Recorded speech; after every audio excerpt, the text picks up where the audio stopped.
Quel moment glorieux, n'est-ce pas? La présence de Dieu vaut plus que toute autre chose. L'apôtre Paul a dit, qui me séparera de l'amour de Dieu manifesté en Jésus-Christ?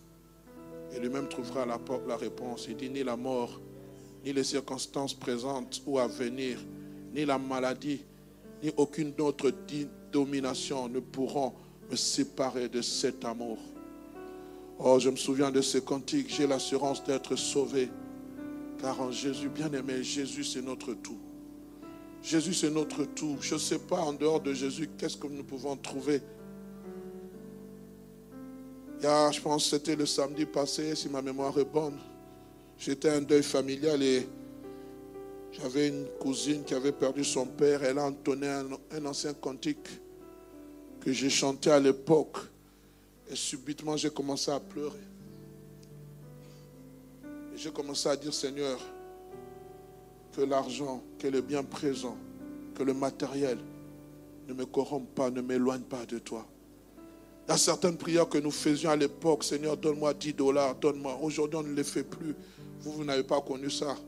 Peut-être. Aujourd'hui, il est plus facile d'avoir 10 € en poche, peut-être pour moi. Mais je n'aimerais pas que ces choses puissent m'éloigner de Dieu. Que notre attachement au Seigneur ne soit pas par rapport au bien matériel, par rapport à un mariage, par rapport à, je ne sais pas, parce que tu as besoin d'enfants, parce que tu as besoin d'une promotion. Et puis quand Dieu te donne cette promotion, tu disparais de ses radars. Non, s'il te plaît. Attachons-nous à Christ. Je viens de perdre un ami, une connaissance avec qui nous avons étudié. Il venait même ici à la bande de temps à autre. Il est rentré dans le coma et il n'en est plus sorti. Même âge que le mien. Il est parti. Est-ce trop tôt? Dieu seul sait. Mais tous ceux que nous savons, nous emprunterons le même chemin. Mais nous devons nous préparer. On peut lier la mort comme on veut. On peut dire que l'enfant de la promesse, le fils de la promesse ne meurt jamais. Mais un jour nous mourrons. Préparons-nous à la rencontre de ce Dieu. Chaque fois que nous avons l'occasion, venons dans la présence de Dieu, louons-le, glorifions-le. Dieu, quelquefois, peut t'épargner de certaines morts subites parce que tu es en train de l'adorer, le célébrer. Il peut te rajouter des années comme il a fait avec le roi Ézéchias parce qu'il est souverain. Il fait ce qu'il veut comme il veut. Père, bénis ta parole. Que cette parole nous procure, nous fasse du bien. L'homme qui se tient ainsi, Seigneur, ne se tient pas pour se faire voir. Il veut que ta parole soit annoncée avec sagesse de langage. Sanctifie ma bouche dans le nom puissant de Jésus. Amen. Béni soit Dieu qui nous réunit encore en ce lieu. Ça fait plusieurs dimanches que je n'ai pas eu l'occasion d'apporter la parole. Voilà, c'était un moment de repos, mais aussi c'était un moment aussi d'écouter tous les intervenants qui sont passés. J'aimerais en tout cas les remercier d'avoir apporté la parole. Que le Seigneur vous bénisse. Est-ce qu'on peut les encourager, tous ceux qui sont passés? Que Dieu soit béni. Alors j'aimerais recommencer un enseignement que j'ai débuté il y a, je pense, un mois et demi, le profil d'un conquérant. Nous avons déjà eu à aborder cela. Nous avons 2 textes de base, Nombres chapitre 13, verset 30, où on parle de l'attitude de Caleb. Je vais m'excuser. Caleb fit taire le peuple qui murmuraient contre Moïse. Il dit, montons, emparons-nous du pays et nous y serons vainqueurs. Et le deuxième passage, nous le trouvons dans Josué chapitre 1er, versets 10 à 11. Josué donna cet ordre aux officiers du peuple. Parcourez le camp et voici, vous commanderez, veuillez m'excuser, vous commanderez au peuple, préparez-vous des provisions, car dans 3 jours, vous passerez ce Jourdain pour aller conquérir le pays dont l'Éternel, votre Dieu, vous donne en possession. J'ai beaucoup aimé l'intervention de mon frère Freddy sur le caractère d'un conquérant. Ça va vraiment de pair avec ce que je suis en train d'exploiter. Et que le Seigneur le bénisse, parce que c'était le même esprit. Et j'ai voulu, bien aimé, en parlant de ce profil, donner une définition. Le profil, c'est un ensemble de traits psychologiques marquants qui définissent le type de personne adéquat pour exercer une fonction ou remplir une tâche. Ce sont des traits psychologiques qui sont en train de définir. Quand nous allons dans une entreprise, il y a toujours un profil qui est recherché. Il faut avoir certaines bases, bonnes connaissances, certaines expériences. Mais ça, c'est le profil du monde. Mais ce que j'aime avec Dieu, c'est que Dieu, lorsqu'il est en train de prédéfinir un profil, il ne cherche pas quelqu'un qui a une expérience. Ce que j'aime, c'est que Dieu n'utilise pas un produit fini. Les entreprises cherchent des produits finis, mais Dieu cherche des produits bruts. Le profil est déjà là. Lorsque Dieu met son profil, il dit, voici, j'ai besoin de tel type de profil. Il s'en va prendre un homme ou une femme qui a un produit brut. Celui dont le caractère semble être difficile, celui dont on dit rien ne peut réussir dans sa vie comme un Jaébeth. Et il dit c'est toi qui seras l'homme de la situation, c'est toi qui seras l'homme de la femme de la situation. C'est pour cela l'apôtre Paul pouvait dire Dieu a choisi les choses viles de ce monde, les choses qui n'ont pas d'importance, les choses dont personne ne peut tenir compte afin de confondre les choses sages, ceux qui ont de l'importance. Dans le monde, nous n'avions pas d'importance. Dès l'instant où Dieu a placé ce regard sur nous, nous avons déjà de l'importance à ses yeux. Parce que la Bible dit, Dieu a tant aimé le monde. S'il a donné son Fils unique pour le monde, c'est-à-dire que le monde a de l'importance pour Dieu. Est-ce que tu peux dire à ton voisin, sais-tu que tu as de l'importance aux yeux de Dieu? Amen. Il te prend comme produit brut. C'est pour cela Paul pouvait dire dans le livre de Galates, chapitre 1er, je pense, le verset 15, il dit, dès qu'il a plu au Seigneur qui m'avait appelé dès le sein maternel. Mettez-moi le passage, voilà. Mais lorsqu'il a plu à celui qui m'avait mis à part dès le sein maternel et qui m'a appelé par sa grâce. Mais Paul, qui était-il? Paul, c'était un persécuteur des églises. Paul, qui était-il? Paul, c'était quelqu'un qui maltraitait ceux qui avaient cru en Christ. Mais dès le sein maternel, alors qu'il était un produit brut, Dieu l'avait déjà choisi. Oh, bien-aimé. Oh, quelquefois, nous sommes là pour disqualifier ce que Dieu qualifie. Nous voyons seulement l'instant présent. Mais Dieu voit l'instant futur. Ah, celle-là, vraiment, non, c'est une calamité pour l'église. Celui-là, vraiment, non, c'est une caillou dans mes chaussures. Mais Dieu il sait ce qu'il va faire. C'est pour cela, ne perdons jamais espoir. Papa ne perd jamais espoir. Parents ne perdons jamais espoir pour nos enfants. Oh, je fais partie de ces gens dont on ne pouvait pas, qui étaient disqualifiés. Mais Dieu avait qualifié dès le sein de ma mère. Les amis, il faudrait que l'amour puisse se manifester dans nos églises. Le frère peut tomber, le frère ne peut pas marcher comme toi. Le frère peut-être pour écouter une leçon, il faut 10 fois, il doit échouer dans cette même leçon. Après il comprend. Mais nous devons être de ceux et de celles qui sachent les supporter. On est ensemble. Et nous avons parlé de Josué. Josué, cet homme que Dieu avait choisi et qui a aussi le type de Christ, parce que Josué veut dire l'Éternel sauve. Et j'avais parlé de 3 phases importantes dans la vie de Josué. L'avant-conquête, l'instant-conquête et l'après-conquête. Et nous avons voulu, étudier Josué sous ces 3 aspects. Le premier aspect de Josué, il apparaît dans Exode chapitre 17. Le verset 8 à 9, où Moïse dit à Josué, va combattre Amalek, choisis des hommes pour combattre Amalek. Et moi, je vais me tenir au sommet de la colline pour prier. Et nous avions parlé de son sens de perception. C'est-à-dire que Josué savait saisir par l'esprit. Ils n'avaient nullement combattu. Ils étaient esclaves auprès des Égyptiens. Ils sont sortis. À peine sortaient-ils, Amalek vient pour les combattre. Et Moïse fait confiance à un homme. Il dit, toi, va choisir des hommes. Mais le temps pour choisir, Josué ne pouvait pas aller en prière en disant, Seigneur, Moïse, permets-moi d'abord de faire 3 jours de jeûne et prière, ou d'aller prier comme Christ était allé prier pour choisir les 12. Il devait le faire à l'instant précis. Et pour cela, il fallait avoir le sens de perception. Il y a des choix, bien aimés, que nous devons faire à l'instant même. Parce que le temps est tellement court. Je ne sais pas comment il les a choisis, parce qu'ils étaient baraqués, parce qu'ils étaient non, il les a pris simplement. Et nous connaissons la suite. Ils ont été vainqueurs sur Amalek. Et Dieu dit à Moïse, va dire à Josué, qu'il y aura guerre de génération en génération contre Amalek. La perception, c'est une qualité fort importante en tant que conquérant. Car il y a des choix et des décisions que nous devons prendre qui nécessitent à prendre sur le choix. Lever des options sur le champ. C'est pour cela nous allons voir être des hommes qui avons une perception spirituelle. Qui sachant même découvrir les talents d'une personne sans que tu entres en prière.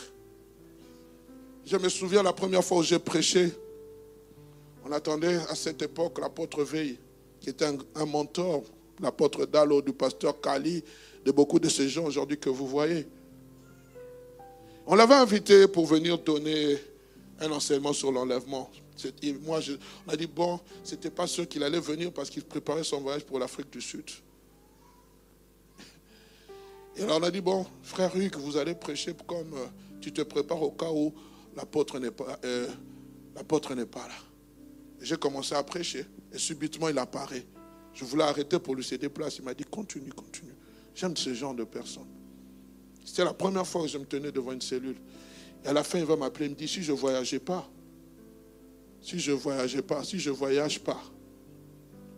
j'allais te former. Je sens en toi quelque chose. À l'époque, je n'avais ni appel. Je ne savais même pas que j'étais appelé. Mais lui, il était déjà en train de déceler ces choses. Il me voyait. On ne parlait pas avec lui souvent. Mais il a dit, je sens en toi que tu as quelque chose. Seigneur, donne-nous dans cette église des leaders, des hommes et des femmes, des parents qui ont le sens de la perception. Ce n'est pas parce que tu as fait le droit, que tu es un brillant avocat, que ton fils et ta fille doivent suivre tes pas. Peut-être lui, il est fort dans le fourneau à la cuisine. C'est un maître cuisinier, mais toi tu dis non, tu me fais honte. Non. Et le sens de la perception pour tes enfants. Non, moi je suis comptable, tu dois suivre la comptabilité. Je suis un grand chirurgien, tu dois devenir chirurgien comme moi. Mais lui, il se sent à l'aise lorsqu'il est en train de mettre 200 grammes de farine, 200 grammes d'huile. Il te fait des cakes, il amène, c'est délicieux. Mais toi, tu ne veux pas de ça. Tu dis, ce n'est pas ça. Mais peut-être c'est son appel.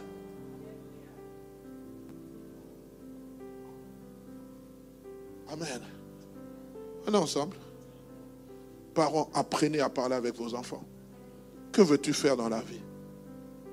Orientez-les, encouragez-les là où ils se sentent à l'aise. Oh non, fiscalité. Il échoue la première année. Tu lui dis, mais tu sais, qu'est-ce qui se passe? Pasteur, j'amène mon fils, il n'est pas intelligent. Quand je parle avec le fils du pasteur, moi, les histoires de fiscalité là, ce n'est pas mon appel.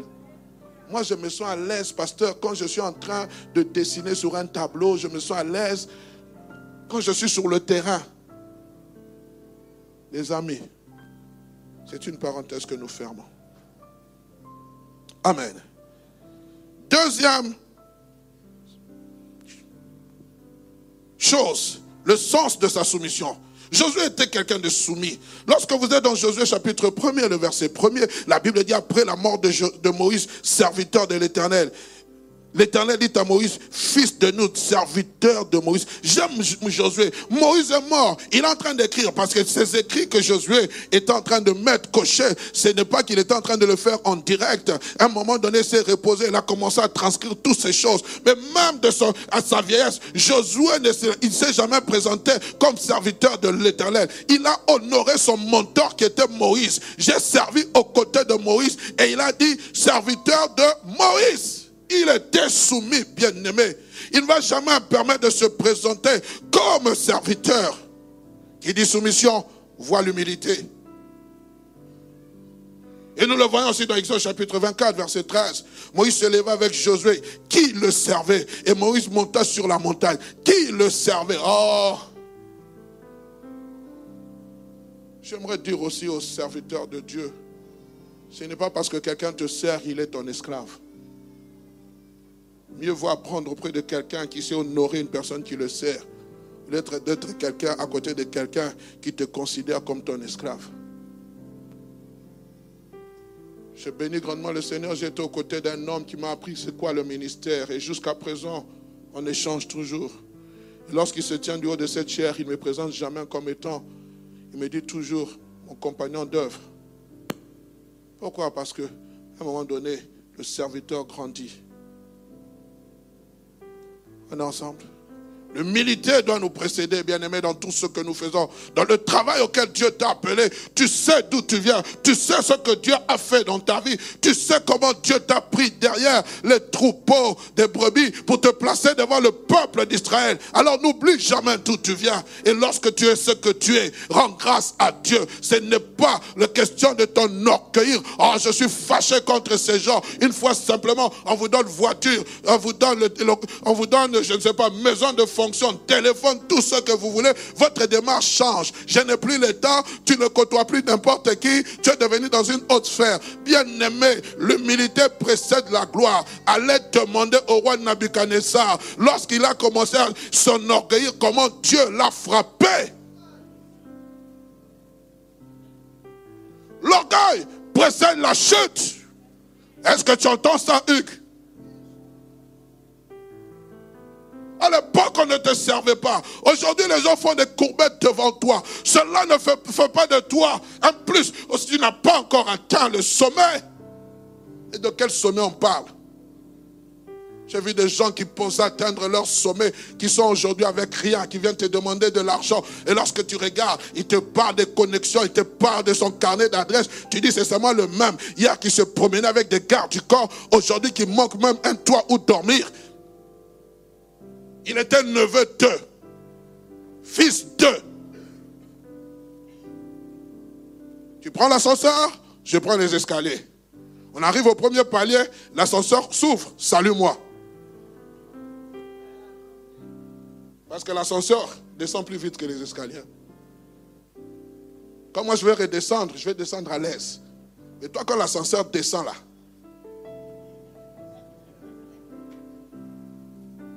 on est ensemble. Il faut, bien aimé, être humble de cœur. Il faut être humble de cœur.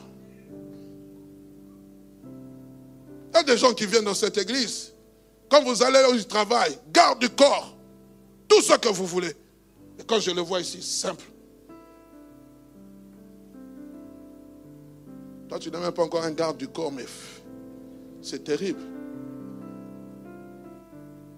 Les amis, je ne parle pas pour me moquer de quelqu'un, mais Dieu déteste les orgueilleux. L'orgueil, c'est un poison, un venin. C'est quelque chose que nous devons éviter.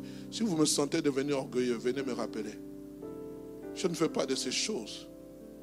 C'est pour ça que je suis de ce pasteur. Permettez-moi, je ne sais pas comment s'organisent les autres églises. Je n'aime pas trop les tralala pour me rencontrer. Je n'aime pas ça.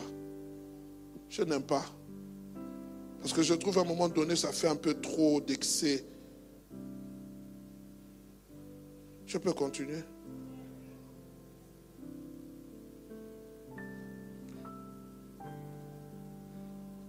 La troisième mention, on parle de la loyauté de Josué.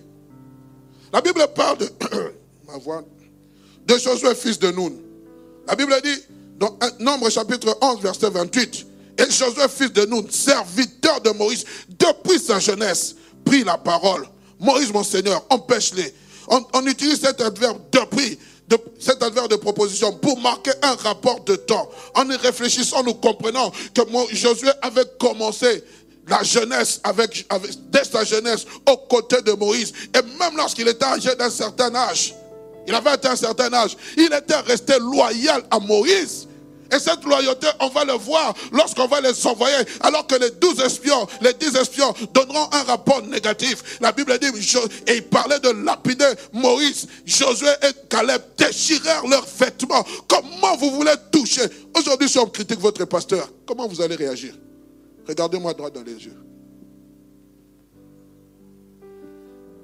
Quand on critique votre responsable, comment réagissons-nous?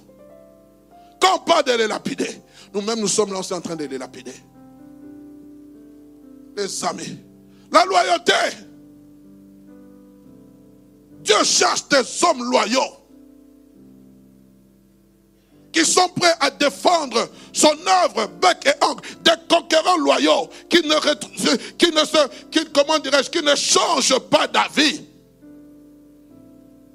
Montons, emparons-nous de ce pays, nous y serons vainqueurs, a déclaré Caleb, animé dans notre esprit. C'est ça la loyauté.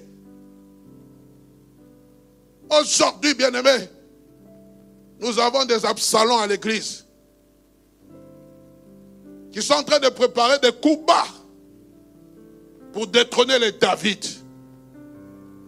Et pire, en certaines régions, certaines contrées, on est prêt à empoisonner son frère. Ôte-toi que je m'y mette. Et quand tu as empoisonné ton frère là, comment tu vas être à l'aise? Ton frère est mort, toi tu es à l'aise. Le sang de ce frère là sera redemandé. C'est pour cela que vous voyez des gens qui ont des postes, qui occupent de bonnes fonctions, ivres du matin au soir.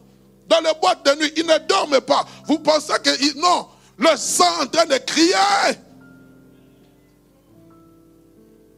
Le sang crie. Loyal.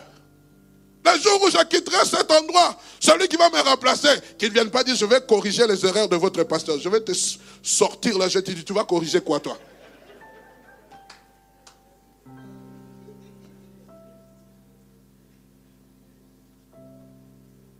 Quelle erreur! Moi je suis venu pour corriger. Je suis avec le bic rouge. Hey! Le Saint-Esprit va te dire, hein, tu seras comme qui? Saoul qui est allé consulter. Il a vu qui? Samuel. Tu vas me voir.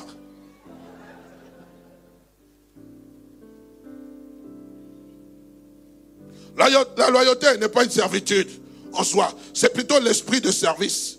Elle se répand à la fois vers le haut et vers le bas. Je vais en passer. Et Josué était fidèle, loyal à Moïse.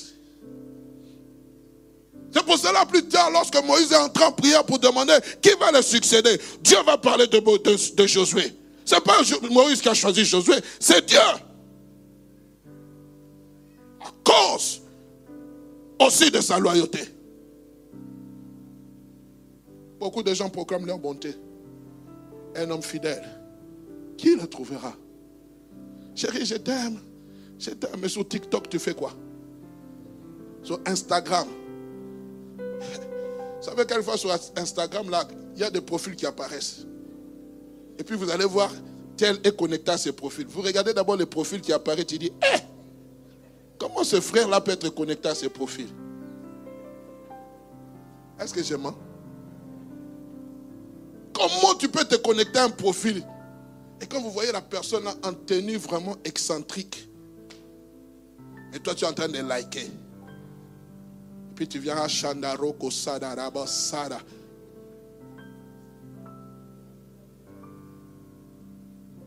Mes sœurs, vérifiez. Les femmes mariées, quelquefois, vérifiez les Instagram de vos maris. Ah oui? Oh.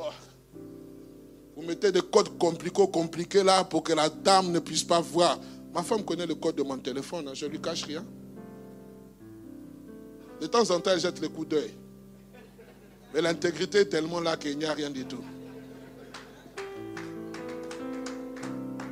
Elle a le droit de lire mes messages. Oh, pourquoi tu lis? Pourquoi tu lis? J'étais en train de te lever seulement, tu entends le téléphone sonner. Tu sors avec la serviette. Mouillé. Oh, chérie, qu'est-ce qu'il y a? Non, non, c'est un coup de fil important. Le téléphone sonne. Chérie, tu peux répondre? Oh non, c'est la soeur telle qui veut te voir. Ok, ça va. Tu es à l'aise. Toi, tu es en train de trembler. Quand le téléphone est là, tu mets un code compliqué. Tu mets les messages sous archives. Avec code.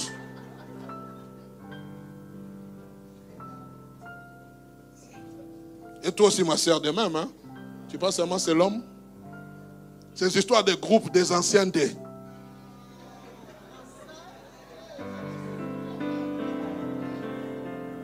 Je suis entré dans ça. À un moment donné, j'ai commencé à voir la légèreté dans ces choses. J'ai dit non. Il y a des légèretés. Où on rappelle à l'autre, non, tu es sorti avec tel, tu es sorti avec tel. Tu es femme mariée. On vient te rappeler ton ancien copain. Hey. Non, je suis marié. L'ancien copain envoie des choses sales. Je suis marié, mère des enfants. J'aime mon mari. Ou l'ancienne copine te dit, tu te souviens ces jours-là, on était sous l'arbre. Retour au passé interdit.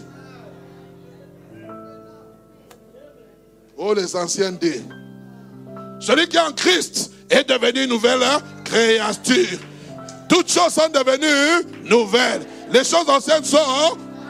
Si tu connaissais Marie Reine, elle est passée. Si tu connaissais Thierry Henry, il est passé. Maintenant, moi, je suis devenu une nouvelle créature. J'aime ma femme, choupi-cœur. Tu viens me rappeler les moments anciens. Mais ça, c'était par ignorance. Oh, c'était mon copain. Hein?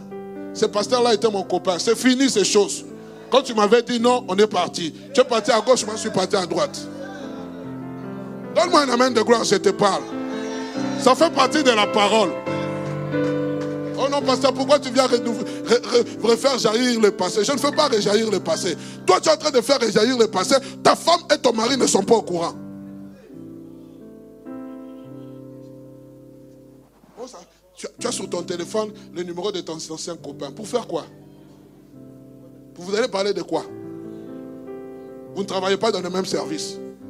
Vous n'êtes pas dans la même commune. Vous allez parler de quoi? De votre quartier?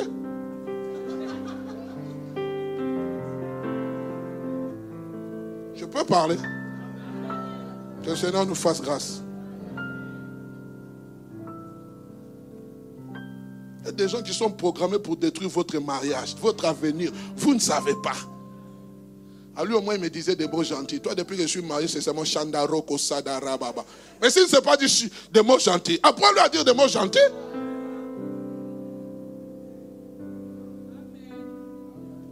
Oh non, lui là-bas, au moins, il savait quand c'était la Saint-Valentin. Qui t'a dit que moi, je crois à la Saint-Valentin?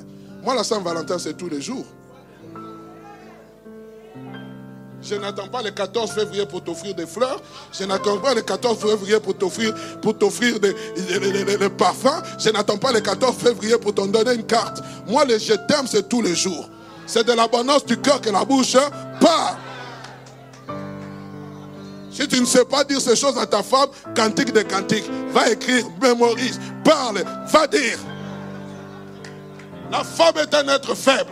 Elle a des grosses oreilles et un gros cœur pour entendre les choses agréables à l'oreille. Toi, tu es toujours là. Est-ce que tu as lu la Bible? Est-ce que tu as médité? Est-ce que tu as gêné? Pour lui dire je t'aime, c'est difficile. La bouche tombe en panne. Mais lorsqu'elle prépare mal, ta bouche est ouverte. J'ai envie de dire stupide.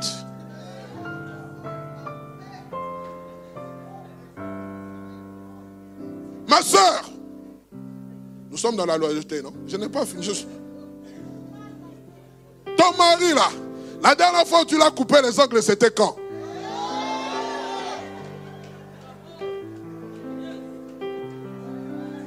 La dernière fois où tu as enlevé la chemise, tu l'as coupé les ongles, c'était quand?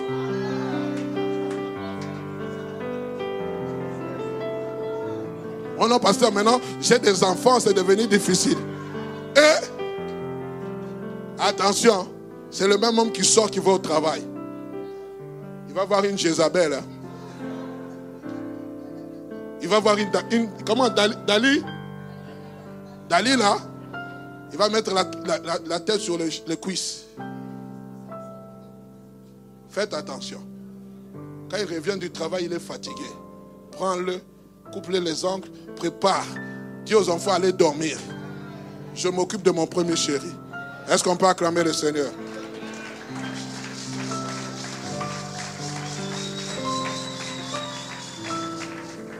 Ça fait partie de la parole. Alors, autre chose de l'avant-conquête qu'avait Josué, nous le trouvons dans Exode chapitre 33, verset 11. Et j'aime beaucoup cela. Le sens de la communion que Josué avait avec le Seigneur. Lorsque vous êtes dans Exode chapitre 33, verset 11, l'Éternel parlait à Moïse face à face, comme un homme parle à son ami. Puis Moïse retournait au camp. Mais son jeune serviteur, Josué, fils de Nun, ne sortait pas du milieu de la tente. Moïse parlait à Dieu. Dieu se révélait à Moïse, pas à Josué. Je dis bien à Moïse. Mais l'expérience que vivait Moïse avait tellement impacté Josué que lorsque Moïse sortait, son visage rayonnait, lui Josué restait et dit, Seigneur, ce qu'a vécu ton serviteur là, moi aussi je vais le vivre. Un conquérant, c'est un homme de prière. Ce n'est pas un homme qui aime seulement les prophéties. Parle, serviteur. Parle. Prophétie. Tu ne connais même pas l'anglais. Entre dans mon couloir. Ton couloir est sombre. Les amis, ça c'est le fainéantisme spirituel. Aujourd'hui, on a créé des chrétiens qui sont parqués. Vous savez, quand vous allez dans les alimentations, vous trouvez toujours un véhicule à la même place. Ça ne bouge pas. Il est peut-être mort. Toi, tu viens, tu fais les achats, mais le véhicule est toujours là. Tu comprends que ce véhicule-là ne bouge pas. Il y a des chrétiens qui sont comme ça. Nous avançons, mais vous restez sur place. Vous cherchez les prophéties. Vous cherchez les prophètes. Vous êtes connectés aux prophètes. Vous êtes connectés. Mais la prière, vous ne voulez pas. Vous voulez la facilité. Vous venez simplement pour que l'Esprit de Dieu vous parle. Mais l'Esprit de Dieu parle aussi dans la prière. Où sont passés les hommes et les femmes qui aiment la présence de Dieu? Pasteur, prie pour moi, prie pour moi, prie pour moi. Toi, tu vas là-bas, tu es en train de zapper. Tu regardes Instagram, le pasteur est en train de gêner pour toi. Toi, tu veux la facilité. Je ne suis pas ta vache à lait. Les hommes qui aiment jeûner, où êtes-vous passés? Il y a des situations que tu ne pourras jamais remporter parce que tu vas chez l'avocat. C'est dans la prière, la genuflexion. Tu fléchis Dieu. Tu es en train de dire, ces choses doivent changer. C'est ça conquérir, bien-aimé. Josué a su cultiver et développer l'esprit de la prière individuelle. Bien qu'étant sous l'autorité de Moïse. Vous pouvez lui dire, toi Josué, reste. Moi je sors. Aujourd'hui on dit ça à quelqu'un. Hey, le pasteur lui vraiment, il est allé manger. Nous sommes en train de prier pour lui. Les amis, la prière change les situations. On remporte des victoires dans les lieux spirituels. Et nous les voyons dans les yeux physiques. On a déclaré 5 vendredis de jeûne et prière. Combien de gens viennent? Combien de gens viennent? Je parle à ceux qui ont des projets. Recommande ton sort à l'Éternel. Mets en lui ta confiance et il agira. Tu penses recommander, Seigneur, tu connais toi-même, tu connais toutes choses. Hein? Amen. Toi-même, tu connais. La Bible dit avant que nous parlions, tu connaissais toutes choses. Pourquoi nous prions? On nous a expliqué ça mercredi, non?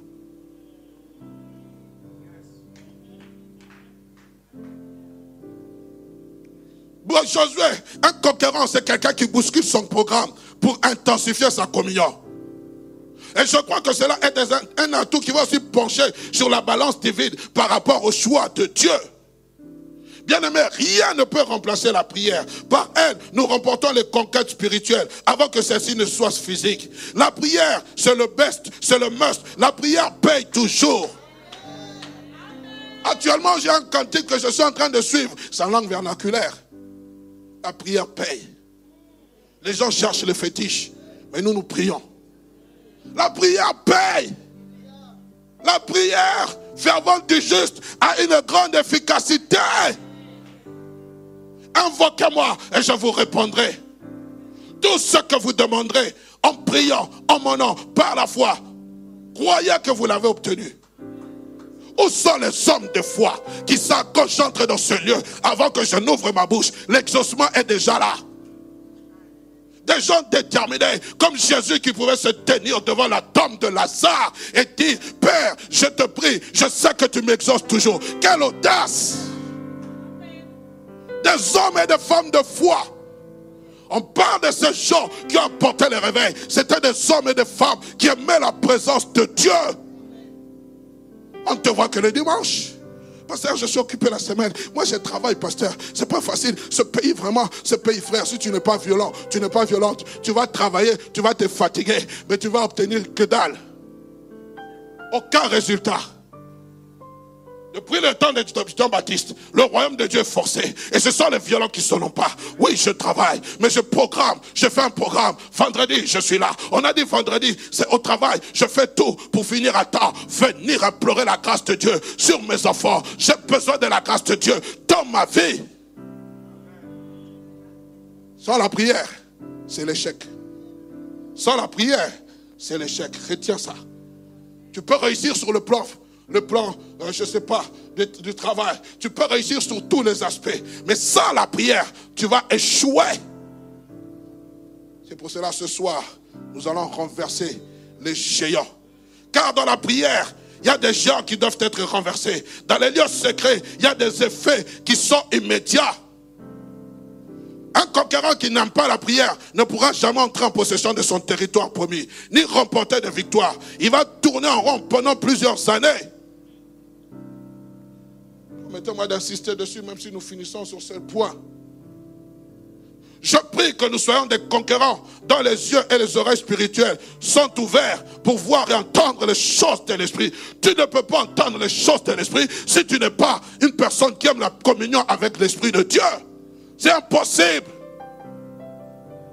C'est pour cela quand on vient, oh non, pasteur aussi, il a bouleversé le programme. Parce que moi j'ai entendu les choses de l'esprit. Dieu m'a ouvert les yeux. Il sait pourquoi il a permis que nous puissions prier pour les gens.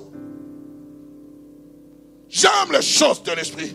J'aime la manifestation de la gloire de Dieu. J'aime ces choses, mais ces choses sont possibles si nous sommes des hommes et des femmes qui aimons la prière, la présence de Dieu. Frère, permettez-moi de vous parler de ces choses. Je suis révolté. Chaque vendredi, lorsque je me tiens, je vois ceux qu'on appelle les musulmans entrer dans leur mosquée, aller prier. Oh non, ils prient Allah. Ils sont dans l'erreur. Mais eux, au moins, ils prient. Toi qui as la vérité, qu'est-ce que tu fais? Que faisons-nous? Dévotion matinale, on ne te voit pas. Je ne dis pas que tu es obligé d'assister au MP, ça non. Mais toi-même, dans le listing divin des dévotions matinales, tu es aux abonnés absents. Dans le listing divin du jeûne et prière, tu es aux abonnés absentes. Moi, j'aime beaucoup manger. Hein? Mange, on va te manger.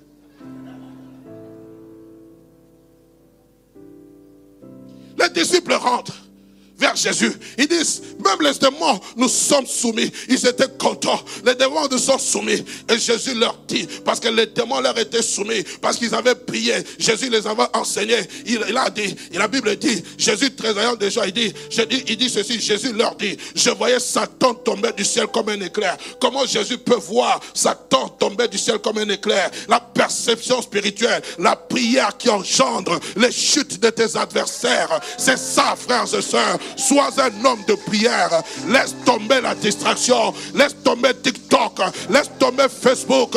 Pendant un temps, cherche Dieu dans la prière. Crée-toi une montagne spirituelle. Dis Seigneur, je suis fatigué, je tourne en rond. J'ai besoin de comprendre pourquoi chez moi les hommes ne se marient pas. Pourquoi chez moi mes enfants n'avancent pas dans les études. Tu parles. Tu as créé les oreilles pour parler. Tu as créé la bouche pour les oreilles pour entendre, la bouche pour parler, les yeux pour voir. Vois mon cas. Il y a des gens ici dont la situation doit changer. Comment tu te plais dans cette situation? Et chez nous, des sommes arrivent, la mort est subite. Je me tiendrai pour défendre mon champ de lentilles. Je me tiendrai pour défendre ma famille. Je me tiendrai pour défendre mes enfants. Je me tiendrai pour défendre mon église. Que tu le veuilles ou pas, un homme avec Dieu, c'est la majorité. Tu peux refuser, mais lorsque moi, je fléchis les genoux, je lève mes mains, je sais qu'il y a quelque chose qui se passe. Donne-moi une main de gloire. Je suis en train de te parler. La prière, bien-aimé. Un homme de prière, c'est un homme spirituel qui se fixe des objectifs avec Dieu et qui les atteint. Quels sont les objectifs que tu t'es fixés cette année? Ces objectifs, pour les atteindre, c'est la prière. Le dialogue avec le Créateur. Entre la créature et le Créateur. Oh, que Dieu amène son réveil dans nos vies. Que Dieu amène son bouleversement dans nos vies. Que nous bouleversons nos programmes. Ma femme, je t'aime beaucoup. Mais cette semaine, j'ai décidé de dormir par terre. J'ai besoin de prier. J'ai besoin de prier. J'ai besoin de soupirer après Dieu. J'ai besoin de voir Dieu changer ma vie. Je suis fatigué de vivre dans cet appartement seul.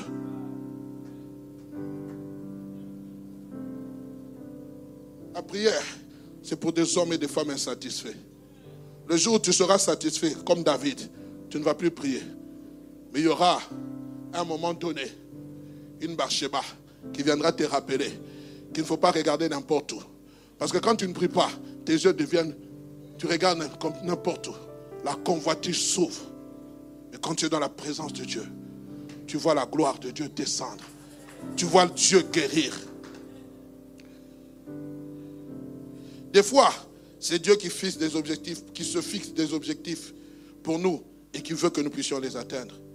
J'aimerais dire ceci, je vais clôturer par là. Dieu ne te donnera jamais du repos de tous côtés tant que tu n'atteindras pas le but qui s'est fixé avec toi. J'aime beaucoup Dieu. Dieu s'est fixé un objectif. La création. La Bible dit, il se reposa. Il vit d'abord tout ce qu'il avait fait était bon. Très bon. Il se reposa le 7e jour. De toutes ses œuvres, de toute son activité. La prière est une activité qui ne nous amène pas au repos, mais qui nous amène plutôt à une étape où nous nous reposons pendant un temps et nous continuons notre marche jusqu'au retour de Christ. Une église qui ne prie pas, c'est une église qui sommeille, qui laisse entrer le diable, qui laisse entrer le péché malsain, qui fait, c'est pour cela, un conquérant. Et non seulement quelqu'un qui prie, mais c'est aussi une sentinelle qui veille à ce que le péché n'entre pas dans sa vie, mais aussi dans la vie de son frère et aussi dans la vie de sa communauté qui s'appelle l'Église. Puisse mon Dieu vous bénir. Dans le nom puissant de Jésus.